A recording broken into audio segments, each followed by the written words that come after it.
Hey guys, Law with Hollywood First Look, and today we're celebrating the home release of Twisters with an interactive experience that's going to put me right into the movie. I've talked to the VFX Supervisor, Ben Snow, Supervising sound editor, Al Nelson, and now I'm sitting with one of the stars of the film, Brandon Perea, my fellow Pinoy boy and Boone himself. Pinoy pride, baby! Let's go! Yo, this dude's name is Law. That's the coolest name ever, man. I'm Brandon.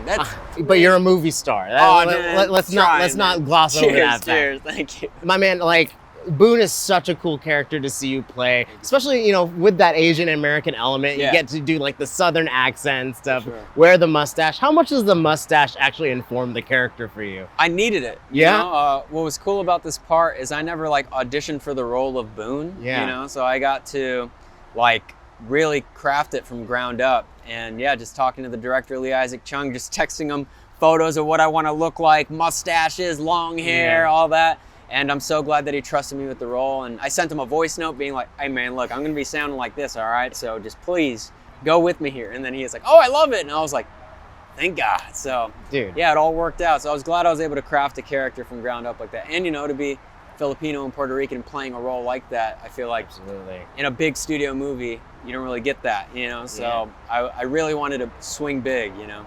Well, you know what's kind of cool is when you look back at the original Twisters and you see that cast, it's like a lot of those people went on to have massive, massive careers, right? Yeah. And then you look at this cast and it almost has that same feel where it's just like all these people are going to go on to continue to do great things. For sure. But I have to know, you know, like what was like your first Twister memory? Like when did you watch it for the first time? When did you kind of like fall in love with the idea of this movie? Yeah, when I watched it when I was younger, and it was one of the first movies that really spooked me. Yeah. But it got me so intrigued in tornadoes too. Like I used to read books on tornadoes and lightning. It was like the same author. For some reason, there's a hurricane book, and I didn't really rock with the hurricane book. I don't know why, my younger self. And then now I look at a hurricane, I'm like, damn, that's just crazy. Yeah. But yeah, it freaked me out because just seeing a force of nature that's like inhumane, like you can't tame that, you know? So I just put myself in that position when I was a kid. I was like, what would I do in a tornado? And I grew up in the Midwest, so tornadoes would happen sometimes. And I've been around like tornado weather, but I've never seen one touch down. I still need to.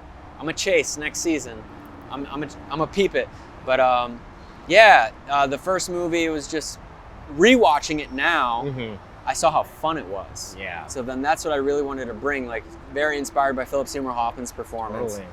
And just really wanted to bring that fun, kooky energy, just like a pinky nail of that. That's all I wanted. And yeah, I hope I did it, you know? Dude, that's exactly who I equated you, like awesome. With the parallel of the original. I was like, you are the Philip Seymour Hoffman of this movie to me. So a lot of weight, man, a lot of weight to bear. You guys are both talented, you know what I mean? Sure. On this particular film, Twisters, we were so grateful to get to work with Isaac very early on, from script stage through early, visual effects, through all of the early screenings.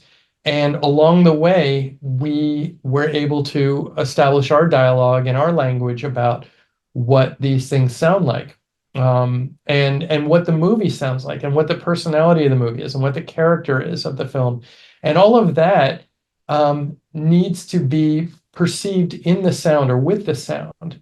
And you can't just say, well, you're going to put this tornado sound here, and then you're going to put the truck sound here. And, it's one thing to say, okay, well, the truck peels out and skids away. And okay, we can all relate that we know what that sounds like. But when the tornado drops down from the sky for the first time, what does that sound like? Mm-hmm.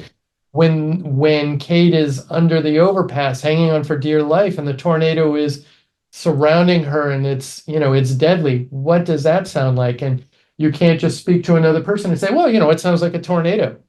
And they're like, and? I mean, we watched the original. It's fun, right? Yeah. And, I was part of the R&D team on that and developed the sort of white funnel cloudy tornadoes on that film. It was good to watch it just because there's a sense of adventure and fun to it. And we wanted to try and capture that. We wanted to honor the feeling of the first film. But in terms of actually the visual effects, we're more likely to watch the documentaries and the amazing storm chaser footage on YouTube that you can see now, and stuff that's the real tornadoes, because that's what we're trying to match. That's what we were trying to match in the original one.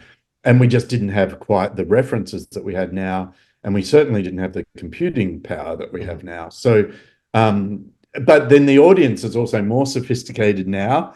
People can go on YouTube, and they do, and watch really exciting footage from real storm chasers. So we've got to kind of meet their expectations so that they get caught up in our story and enjoy our film.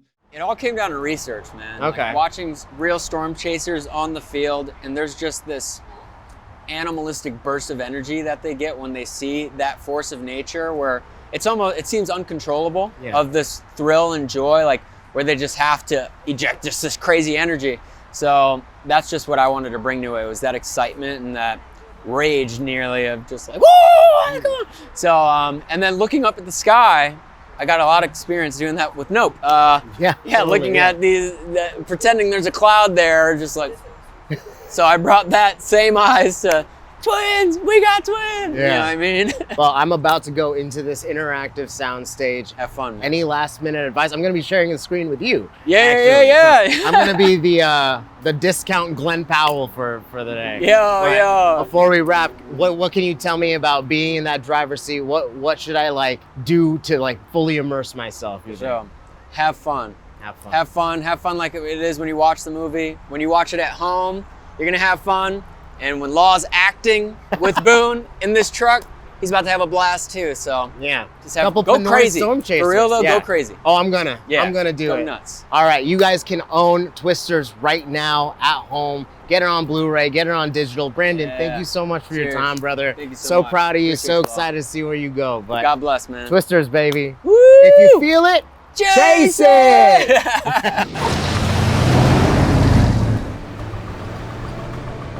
Please. There she is. You see that? That's a tornado right there, baby. That's a tornado. Nature's masterpiece.